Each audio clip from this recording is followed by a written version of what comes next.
Señor doctor Marcel Feró, miembro del directorio de este apreciado instituto, señor doctor Carlos Sánchez, director ejecutivo de este instituto, señoras y señores. Miami se ha convertido en la capital mundial de los latinoamericanos. Unos llegan por la necesidad que un exilio impone, otros por la satisfacción que un reencuentro permite, a hacer negocios o simplemente de turismo. Es una metrópoli construida en buena medida por cubanos primero y luego por varias otras nacionalidades que en busca del sueño americano llegaron y siguen llegando. El Instituto Interamericano de la Democracia, ente que nos ha convocado y reúne, cumple una magnífica labor desde el 2007. Se ha convertido en un faro que alumbra y orienta. Como alguien lo dijo, un faro, entre comillas, un faro no va por ahí corriendo por toda la isla, buscando un barco al cual salvar. Un faro se asegura de siempre seguir brillando y con su luz asegura a otros de siempre encontrar su camino. Cerrar comillas. El libro que hoy se presenta surgió después de analizar a fondo la realidad política en el Ecuador. Descubrir el problema no era difícil porque dolía mucho. El diagnóstico apareció cuando se detectaron las causas del mal. La prescripción ya es un poco más elaborada. El principal problema es que se hace política desde las personas y debe hacerse la política desde las ideas. Cuando se hace la política desde las personas, lo importante es el candidato, que tenga decisión de ser y sus recursos. La estructura la puede gestar o adquirir. En esta forma de hacer política, la elección es el momento culminante y ganarla es la única apuesta. Y para que esas elecciones tengan el resultado apetecido es necesario que se haya hecho lo que en toda campaña se hace: comités, marchas, desfiles, tarima, artistas, camisetas, bebidas, viandas, calendarios, redes sociales, algún asunto que recoja la prensa sin descuidar la televisión. Esta campaña tiene como tema fundamental la vida del candidato y sus ofrecimientos, lo que hará o dejará de hacer para el bienestar nacional, lo que dará directamente a sus electores, especialmente a los pobres, y a sus partidarios. Se hace la política alrededor del candidato. Para él se buscan adhesiones. Esas adhesiones llegan a veces si tiene carisma. Si se sigue haciendo esta clase de política, es imposible que se llegue a otro lugar, distinto de aquel en el que ya estamos, oscuro y sin esperanza, que apesta a corrupción. Es indispensable y además urgente hacer la política de otra manera, y la manera que se propone es hacer política desde las ideas, porque la política se compone de dos ingredientes: ideas y personas, pero las ideas son primero, porque llegan antes y porque son más importantes. Ideas que lograrán adhesión si es que son buenas, están bien planteadas y son debidamente comunicadas. Las personas, que también son indispensables, vienen después. Su tarea, si es que se suman a las ideas, es organizarse, escoger un ideario, ideas básicas, un emblema, que sea el signo aglutinador, un eslogan corto que diga mucho, unos dirigentes, identificación de aliados y enemigos, un candidato. Al candidato se le escoge al final, cuando ya se conoce qué se quiere, por qué se quiere, para qué se quiere y contra quién se lucha, es decir, el enemigo a vencer. Es una lógica distinta, es una secuencia al revés. En la política desde las personas, se parte del candidato; en la política desde las ideas, se termina en el candidato. En la política desde las personas, lo único importante es el día de las elecciones, ahí se define todo. En la política desde las ideas, los días importantes son todos, porque la actividad es constante, porque las ideas no caen del cielo. Las ideas nacen desde la cabeza de alguien, en su mente es su mente la que las elabora. Pero si esa idea se queda en la mente de alguien y no pasa a más y más personas, no se ha logrado nada. Cuando la idea pasa a más personas es que llegó a la élite. No es fácil que una buena idea pase de una persona a la élite. Probablemente es más fácil que una mala idea circule. Ese es el riesgo. La tarea de la élite es criticar la idea, mirarla desde arriba abajo, sopesarla. A veces la idea se queda dando vueltas en el universo y no llega a la Tierra. Cuando tiene éxito y pasa el análisis de la élite, aún no está lista para llegar a la política. Para que no quede la idea en la estratosfera, esperando su momento que quizá nunca llegue, es necesario que logre aterrizarla utilizando un vehículo, la opinión pública. Idea es el concepto que, de algo o de alguien, se tiene en la mente. Opinión es esa idea expresada. La opinión es privada. Alguien la elaboró y la expresó. Y para que esa opinión privada llegue a ser pública, debe seguir un proceso. De la opinión privada pasa a la opinión de unos pocos, de la opinión de pocos a la opinión de muchos, de la opinión de muchos a la opinión pública, que raramente será de todos, casi con seguridad habrá disidencia. La opinión pública debe ser atendida y entendida por los electores. No solo eso, debe ser sentida, anhelada, deseada. Si el asunto es difícil, se buscará que sea intuida, porque la política y razón son ideas, pero esas ideas deben emocionar, deben levantar el ánimo, devolver una esperanza, ser la causa de la lucha, motivo para vivir, aglutinar. Cuando se trata no solamente de una idea, sino de varias, se denomina clima de opinión. Es la opinión dominante sobre algún tema. El clima de opinión en la actualidad es muy favorable al cuidado de la naturaleza, pero a inicios del siglo XX y hasta su segunda mitad no era un tema que importaba. Depredar la naturaleza para el ser humano ha sido, desde el inicio de la humanidad, una necesidad para asegurar su propia subsistencia. Felizmente esto ya no es así, porque la ciencia y la tecnología ahora le permiten velar por su subsistencia y cuidar el medio ambiente. Hay una cultura ambiental, no es solamente que unos especialistas lo dicen, no es solo que los medios de comunicación se ocupan, es que se vive una cultura favorable a la naturaleza. Los niños la practican con furor, los jóvenes con vehemencia, los viejos finalmente entendimos. La ciencia se ocupó y se empezaron a limpiar los ríos, los mares, a reciclar basura, a sembrar árboles, a comercializar basura, plástico en carreteras. En fin, la contaminación en poco tiempo será tema del que se ocupen los libros de historia. Todo esto, que es maravilloso, ocurrió porque se produjo un cambio en el clima de opinión sobre la naturaleza. No siempre el cambio en el clima de opinión es un proceso tan largo como lo del cuidado de la naturaleza. A veces ocurre de golpe, por algún hecho inesperado, sorprendente, que causa mucho daño o amenaza causarlo. Para los Estados Unidos del 9/11, el ataque a las Torres Gemelas fue determinante para cambiar el clima de opinión. De tener a la libertad como máximo valor y preocupación permanente, el clima de opinión empezó a dar espacio a la seguridad.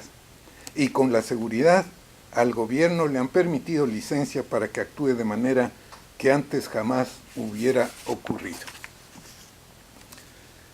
Lo de la naturaleza y el 9/11 son ejemplos de cambios de clima de opinión en general, sin diferenciación de personas, pero muchas veces el cambio en el clima de opinión está dirigido a un grupo específico.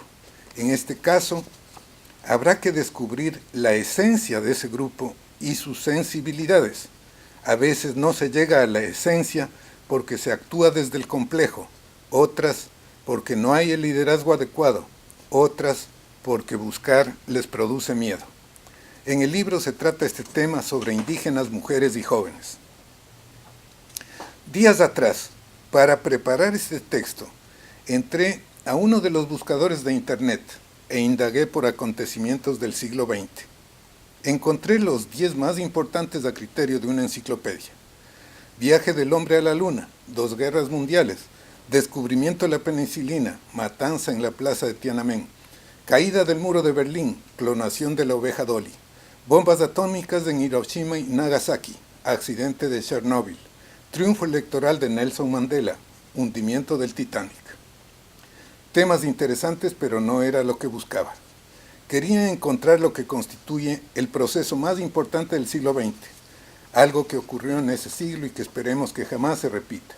Es el socialismo, cuyas ideas empezaron a cambiar el clima de opinión en el siglo XIX y tuvieron ingrata aplicación en el siglo XX. Proletarios del mundo unidos, el grito de la Unión Soviética. Revivir la grandeza del Imperio Romano en Italia. Territorio para la raza aria en Alemania. En Estados Unidos, el New Deal. Todo era socialismo. Los conservadores se hicieron hacia lo social y los liberales socialdemócratas. Nadie dudaba que el futuro sería socialista. Muchas mentiras repetidas hasta el cansancio provocaron el convencimiento que el socialismo era el futuro y que era inevitable, porque era ciencia. Lucha de clases, dictadura del proletariado, hombre nuevo. Gentil, alegre, trabajador solidario. En lugar de eso, lo que se produjo es totalitarismo. Guerras, persecuciones, campos de concentración, hospitales ideológicos, hambre.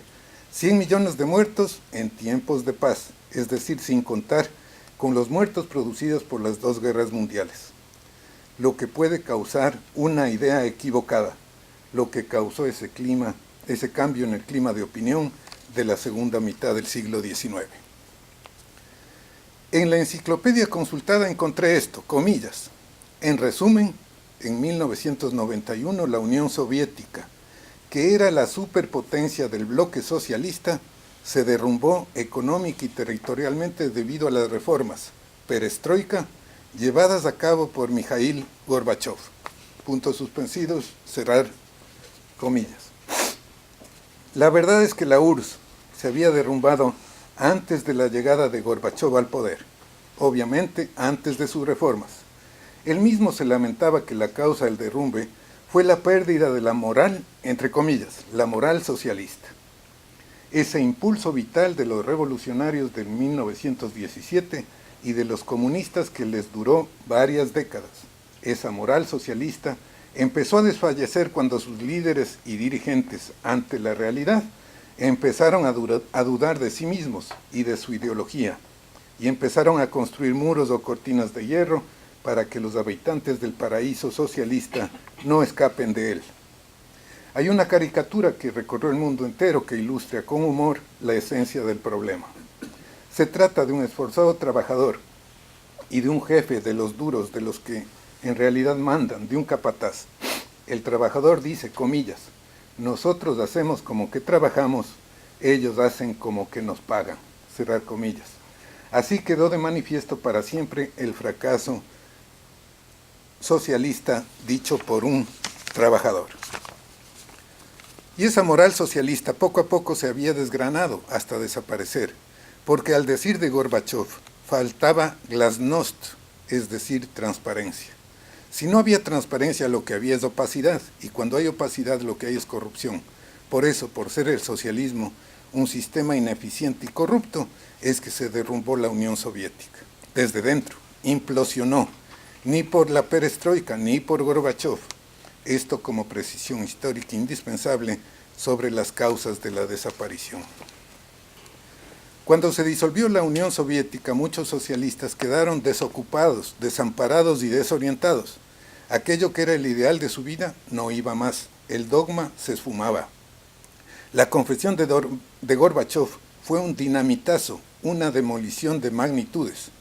Pero los más agudos, comenzando por Fidel Castro, se pusieron a pensar. Se sabe que la necesidad es la madre de la inventiva. Con la fértil imaginación de Castro y su acuciante necesidad, pensaron bastante. Una de las cosas que pensaron es que había que dar un giro al socialismo. Ya no había que atacar a la democracia burguesa que tanto despreciaban. Había que usarla hasta llegar al poder. Dejaban de lado la revolución para dar lugar a las elecciones. Eso implicaba una serie de cambios. Infiltrarse en la policía, Fuerzas Armadas, Iglesia Católica, partidos políticos, dirigir organizaciones indígenas y de mujeres, seguir en su trabajo con los jóvenes a través de la educación. Dejar un poco a Marx y Engels, releer a Gramsci y su marxismo cultural. Acabar con las instituciones y valores de la civilización occidental como requisito para que el socialismo sea posible. A los 10 años empezaron a cosechar frutos. Venezuela socialista bolivariana, con las reservas petroleras más grandes del mundo, un mar de recursos naturales, un líder histriónico trabajado tiempo atrás en la truculencia necesaria. Nacía Cubazuela. En los siguientes años cayeron otros países, la mayoría de Centro y Suramérica. Era el Foro de Sao Paulo en todo su esplendor, compuesto por guerrilleros, terroristas, partidos de extrema izquierda, hasta socialdemócratas para disimular.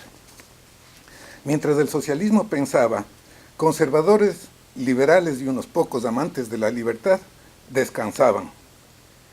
Como la Guerra Fría había terminado, el debate ideológico ya no era necesario. Se había impuesto la sensatez. Socialismo nunca más. Merecían el descanso del guerrero. Error. El socialismo volvía a tomarse el poder electoralmente desde arriba para acabar con los valores burgueses y reelegirse por las buenas o por las mejores. En el siglo XXI ha llegado al poder, desprovisto de la moral socialista, esa que imponía expropiaciones y autoridad. Llegaron con hambres atrasadas para enriquecerse y satisfacer gustos caros, gastando plata ajena, y lo que no alcanzan a gastar la guardan en lugares inconfesables. Por eso Carlos Sánchez Berzaín a este tipo de gobierno los califica con mucho acierto de dictaduras del castrochavismo. A un sistema fracasado que había provocado víctimas y generado éxodo de unos y hambre de otros, que era un cadáver, lo habían acicalado y rejuvenecido. Lo pusieron de nuevo en el imaginario político. Hay un método mediante el cual lo impensable, por absurdo, porque contraría las buenas costumbres o por el motivo que sea, se hace pensable. Una vez que alguien lo ha pensado, arrancan sus etapas, de lo absurdo a lo radical, de lo radical a lo aceptable, de lo aceptable a lo político, de lo político a lo legal. Este método se llama ventana de Overton. Es una herramienta para que lo absurdo pueda convertirse en ley.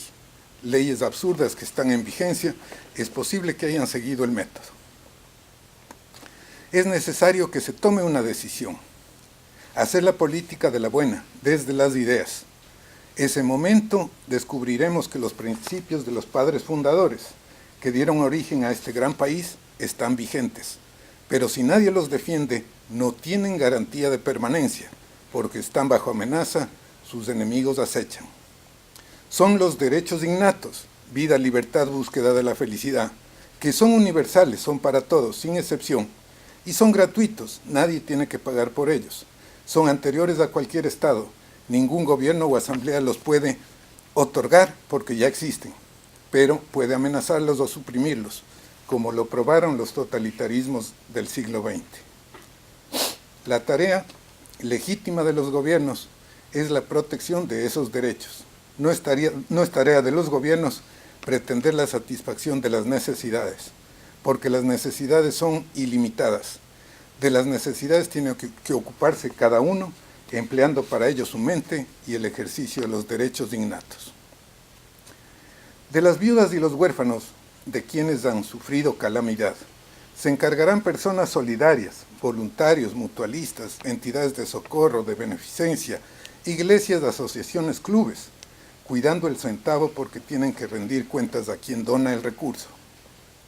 Así era la vida hasta el siglo XIX, en que el Estado metió mano, expolió, gasta entre la tercera parte y la mitad del Producto Interno Bruto de cada país. Un caso emblemático es el del empresario que hace donaciones generosas, que es Bill Gates, quien entre los años 1994 a 2017 ha donado 30.000 millones de dólares. Un año donó 11.000 millones de dólares. Estas donaciones son hechas después de pagar impuestos. Ofrece donar en vida la totalidad de su fortuna. Es que el capitalismo sirve para cubrir muchas necesidades de ricos, de pobres, los sueldos de la burocracia y aún para financiar al socialismo. Para terminar, quienes hayan estado atentos a esta presentación podrán coincidir con este resumen. Miami, que siga siendo capital, el instituto que siga siendo el faro, todos a empeñarnos en que la política se haga desde las ideas y no desde las personas, para que la democracia deje de ser un desfile de vanidades. Las ideas tienen poder y provocan los hechos políticos. Ortega y Gasset ya lo anunció. Las revoluciones se hicieron primero en las cabezas de la gente. Los derechos innatos están más vigentes que nunca porque están más amenazados que siempre. El siglo XX fue el del socialismo y el siglo XXI será el de la libertad, de las capacidades del ser humano, donde las relaciones sean voluntarias, los intercambios libres, porque la ciencia y la tecnología, es decir, la realidad, se ha impuesto sobre la ideología. Muchas gracias.